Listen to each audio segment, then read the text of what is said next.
Ya, selamat pagi teman-teman yang saya kasihi dan saya cintai. Pagi. Pagi. Iya, terima kasih atas kesempatan yang diberikan.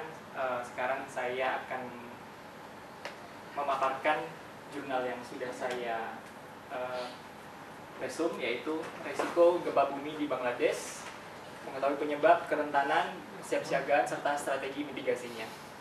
Saya Tribo Krisnarso, Diklat PMG tingkat ahli online 2020. Ya, ini konten yang disajikan. Pertama adalah pendahuluan, metodologi, pembahasan, serta kesimpulan. Kita masuk ke pendahuluan. Ya, Bangladesh sendiri seperti kita ketahui adalah negara pecahannya India, yaitu dia terletak di India. Jadi ini adalah Bangladesh. Kondisi geografisnya adalah Bangladesh terletak di berdekatan dengan lempeng India dan lempeng Eurasia, lempeng India dan lempeng Eurasia dari sini, serta memiliki beberapa patahan atau sesar, yaitu sesar Dauki, Modpur, Chittagong sampai Myanmar, sesar Sylhet dan Assam. Nah, jika melihat dari kondisi geografisnya, mungkin hampir mirip dengan Indonesia, karena Indonesia juga apalagi Indonesia berkaitan dengan zona subduksi dan banyak sesar-sesar. Di sini adalah kota Dhaka, yaitu ibu kota Bangladesh. Bisa kita lihat di sini ada sesar aktif. Dan yang kedua adalah karena Bangladesh adalah pecahan India, jadi Bangladesh itu termasuk negara miskin. Jadi ketika kita lihat yang ketiga adalah kepadatan penduduk. Jadi di kota Dhaka sendiri itu kepadatan penduduknya 45.000 penduduk per kilometer di kota Dhaka. Nah, karena dia termasuk negara miskin, makanya banyak bangunan-bangunan yang dibuat dengan mengabaikan struktur bangunan tahan gempa.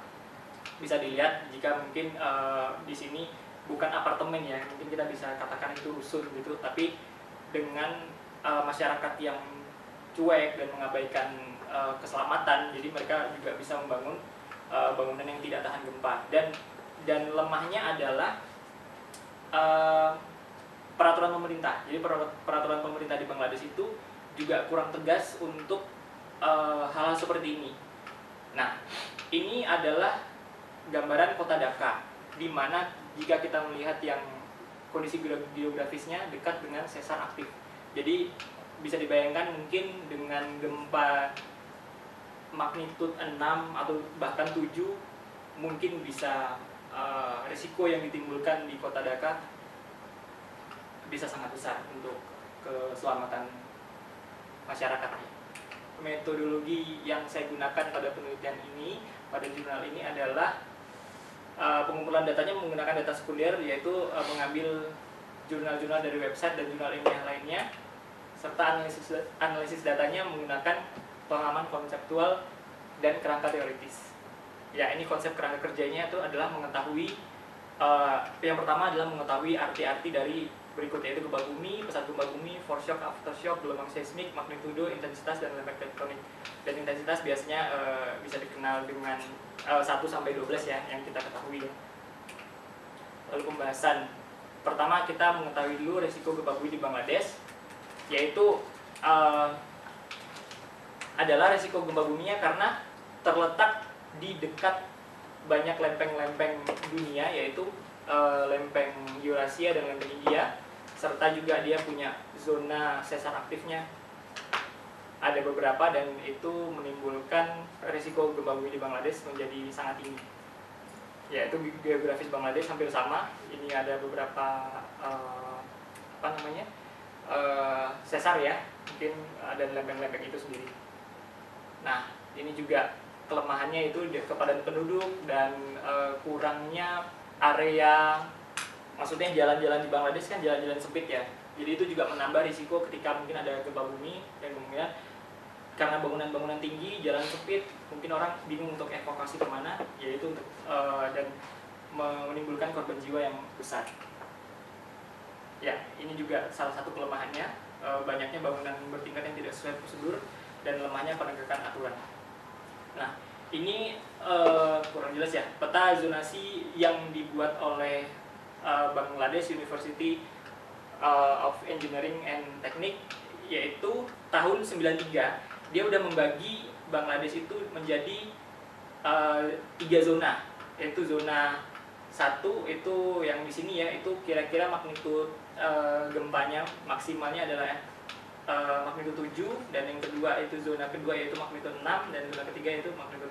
Dan ini adalah zonasi yang dibuat di tahun 93. Kan pasti semakin kesini semakin banyak penelitian yang dilakukan, otomatis ini harus segera diupdate untuk meminimalisir resiko gempa buminya. Dan ini adalah kota Dhaka yang terakhir. Nah, karena dia adalah ibu kota dan jantung perekonomian, makanya kota Dhaka harus membangun kesiapsiagaan menghadapi bencana. Nah, ini kesiapsiagaan menghadapi gempa bumi, dan saya bagi menjadi menurut jurnal ini saya bagi menjadi 3 langkah, yaitu langkah jangka panjang, menengah, dan jangka pendek. Langkah jangka panjang 5-15 tahun, yaitu kita harus mengupdate zonasi yang sudah dibuat, karena harus diupdate untuk mengetahui langkah mitigasi dan kesiapsiagaan serta kapasitas pemerintahnya. Yang kedua adalah, ini pemerintah yang harus melakukan adalah penguatan aturan bangunan tahan gempa, ini yang harus tegas, serta mulai dari sekarang yaitu kurikulum pendidikan kebencanaan.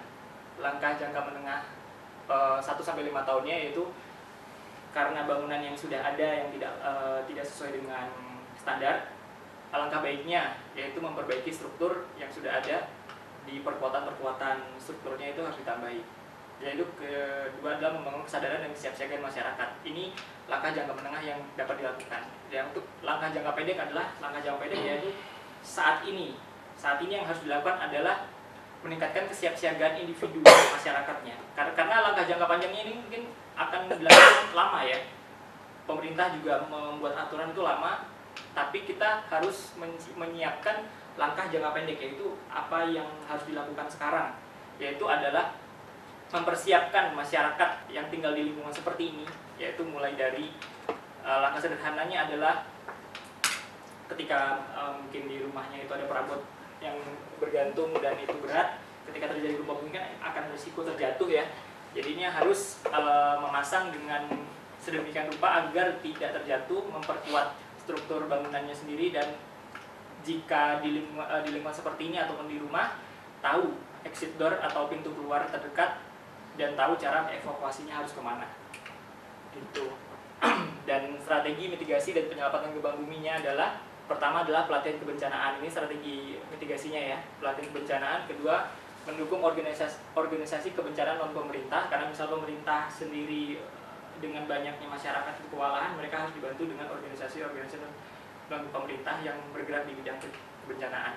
Lalu peta zonasi dan mikrozonasi ini harus segera diupdate, juga membuat rencana kedaruratan pasti ini, dan menyiapkan tempat evakuasi khusus, kerjasama sipil militer, penyediaan peralatan penyelamatan dan pemulihan, desentrali parsial, yaitu seperti Indonesia ini mungkin ada ibu kota baru di Kalimantan, dan di kota Dhaka sendiri yang kita tahu adalah dekat dengan sesar aktif, jadi memang perlahan harus pindah, jadi jangan semua pusat perekonomian, pusat industri semua di sana, jadi harus desentralisasi parsial. Kedua adalah sarana dan prasarana laut dan udara, dan ini penilaian fasilitas pemerintah, karena kapasitas pemerintah dalam mitigasi bencana dan penanganan bencana di kota Dhaka kurang, menyebabkan pemerintah dalam membuat fasilitas itu seperti pembangunan pipa gas, pemasangan listrik di rumah-rumah seperti tadi itu kurang hati-hati. Makanya penilaian fasilitas pemerintah yang dilakukan oleh masyarakat sangat penting, yaitu membangun sistem informasi dan komunikasi. Dan terakhir adalah hubungan pemerintah asing dan organisasi. Lalu temuan dan rekomendasi yang dilakukan, yang dapat dibuat, yaitu pedoman untuk mengurangi kerusakan akibat gempa bumi untuk masyarakat. Pertama adalah ketika terjadi gempa bumi yang harus dilakukan, pertama ini yang udah wajib di seluruh dunia juga sudah menerapkannya, itu langkah drop cover and hold on, lindungi kepala, jauhi kaca dan jendela ketika gempa bumi terjadi. Untuk selanjutnya itu menjauhi bangunan tinggi seperti papan reklame dan tiang listrik, jangan menggunakan lift, dan bila berkendara segera berhenti di tempat yang terbuka, jangan di bawah flyover dan di bawah tiang listrik dan pohon besar.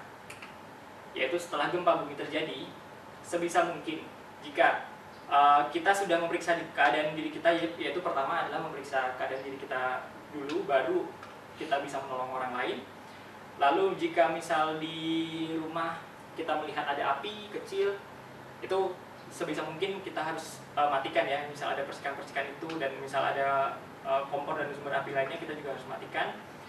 Ya, dan kedua adalah hindari bangunan yang terkena dampak gempa, karena suatu saat berisiko terjadi runtuhan. Misal ada gempa bumi susulan juga bisa menyebabkan runtuhan. Yaitu, dan dengarkan informasi resmi dari TV dan radio. Nah, ini yang unik dari jurnal ini ya. Kalau misal di Indonesia, saya udah mempelajari di BMKG itu, terutama langkah-langkah seperti ini sama. Saya dipelajari di mitigasi, tapi khusus yang ini belum ada kalau di Indonesia. Yaitu adalah waspada perilaku hewan agresif setelah bencana. Ini suatu bolehlah kita terapkan gitu. Nah, kesimpulan yang bisa diambil adalah, yaitu kita bisa mengetahui faktanya adalah Bangladesh terletak pada zona risiko tinggi bencana gempa bumi yang dapat terjadi sewaktu-waktu. Dan yaitu kita bisa lihat karena masyarakatnya miskin, kurang teredukasi dengan baik, yaitu makanya membuat masyarakat kurang sadar terhadap resiko yang ada di sekitarnya. Nah, ini yang mungkin solusi adalah pemerintah harus aktif sosialisasi di bidang kebencanaan serta membuat aturan ketat mengenai bangunan tahan gempa. Ya, terima kasih. Itulah presentasi jurnal yang sudah saya buat. Jika ada pertanyaan, dipersilakan. Terima kasih. Mohon izin bertanya. Ya. Bisa dijelaskan lebih lanjut apa perbedaan kerentanan, kapasitas, dan risiko, dan apakah ada hubungannya? Iya. Oke, kerentanan, kapasitas, dan risiko. Ini saya bisa balik ke slide. Ya, pertama dari segi kerentanan. Kalau misal menurut pandangan saya itu, kerentanan itu biasanya dari masyarakatnya. Masyarakat yang tinggal di suatu negara, daerah, atau apapun, kerentanan itu bisa dilihat dari, kalau berkaca dari Bangladesh, kerentanan adalah kerentanan masyarakat sendiri, di mana masyarakatnya satu dengan kondisi ekonomi dan edukasi yang rendah, menyebabkan hal-hal seperti struktur bangunan, hal-hal dia tidak mengetahui tentang potensi bencana yang ada di sekitarnya, yaitu membuat masyarakat tersebut menjadi rentan akan dia menjadi korban dalam suatu bencana gitu. Itu yang dinamakan kerentanan. Kalau kapasitas itu lebih, menurut saya kapasitas itu lebih kepada kapasitas pemerintah, kapasitas daerah, kapasitas yang ya khususnya kapasitas pemerintah lah. Karena jika dilihat dari Bangladesh sendiri, kapasitas pemerintahnya itu dia tidak punya dia punya sistem peringatan dini gempa bumi seperti di Indonesia itu yang disebut INATIS ya, gempa bumi dan tsunami, tetapi tidak diprioritaskan. Maksudnya gini, jembatan, pembangunan pipa gas, pembangunan listrik di mana-mana, itu yang dinamakan kapasitas dari segi pemerintahan. Nah, jika kapasitas pemerintah itu tidak memadai, maka itu juga berhubungan dengan risiko. Karena risiko itu adalah dampak akhir yang ditimbulkan ketika kerentanan itu tidak ditanggulangi dan kapasitasnya juga tidak ditambah. Maka itu jadi hubungannya. Saya kira itu jawabannya. Kira-kira ada pertanyaan lain? Nah, saya menarik nih ya pembahasannya ya terkait dengan Bangladesh. Tadi di awal-awal dijelaskan kan bahwa geografis Bangladesh itu hampir mirip dengan geografis di Indonesia. Tadi begitu pula di belakang-belakang dijelaskan tentang langkah-langkah prosedur untuk mitigasi dalam suatu bencana gempa bumi dan tsunami di Bangladesh. Nah, dari kesamaan yang hampir mirip geografisnya dengan Indonesia ini, apakah kajian-kajian terhadap mitigasi tersebut bisa diterapkan di Indonesia nantinya, atau bagaimana menurut Mas Bowo? Iya, menurut pandangan saya, jika dilihat dari jurnal itu, di fakta-fakta di jurnal itu kan yang menyebutkan Bangladesh kan termasuk negara miskin. Lalu juga kapasitas pemerintahannya dari segi sistem peringatan dini gempa buminya itu belum baik jika di Bangladesh. Kalau menurut saya harusnya Bangladesh harus berkaca dengan Indonesia. Kalau misalnya dibilang Indonesia dengan Jepang, mungkin di Jepang selangkah lebih maju, bisa dibilang selangkah lebih maju. Tapi kalau misalnya di Bangladesh, Indonesia yang lebih maju daripada Bangladesh. Jadi seharusnya adalah kajian-kajian yang kajian-kajian prosedur itu masih lebih baik di Indonesia. Bangladesh harus mengikut kita. Tapi kalau dari segi yang harus dilakukan bersama, yaitu pembangunan kapasitas tiap-tiap daerah. Karena misal Bangladesh itu yang harus dibangun adalah kapasitasnya. Kalau misalnya Indonesia, kalau Bangladesh kan satu negara dengan satu pulau ya katakanlah. Tapi kalau Indonesia kan terdiri dari beberapa pulau-pulau. Mungkin kita bisa bilang Jakarta itu adalah kota besar, di mana di mana pusat bisnis, pusat pemerintahan ada di situ semua, dan yang mengakibatkan edukasi masyarakatnya udah lebih daripada daerah-daerah lainnya. Nah, yang harus ditingkatkan adalah kapasitas di luar Jakarta itu, kapasitas daerah-daerah yang kecil, daerah-daerah yang lain itu yang harus ditingkatkan. Dan itulah yang bisa dilakukan bersama, maksudnya dilakukan serupa gitu. Jadi yang dapat diterapkan oleh Bangladesh dan di Indonesia adalah pembangunan kapasitas tiap-tiap daerahnya. Gitu, Mas. Terima kasih. Iya. Ada yang lain?